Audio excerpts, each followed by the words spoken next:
Try to speak English in any situation.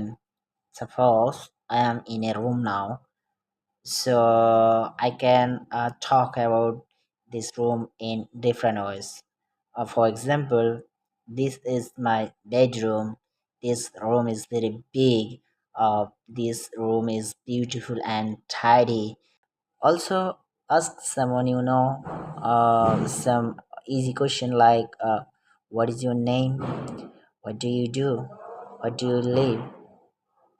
like this. So তাতে হবে কি তাদের সাথে যখন কথোপকথনটা বাড়বে আপনার সাহসটাও বেড়ে যাবে আর উম, যে ভয়টা থাকে এই ভয়টা ধীরে ধীরে দূর হয়ে যাবে। আরেকটা খুবই ইম্পর্টেন্ট জিনিস যেটা হচ্ছে যেটা আমাদের হয়ে থাকে সেটা হচ্ছে জড়তা বা এক ধরনের আহ, ভয়।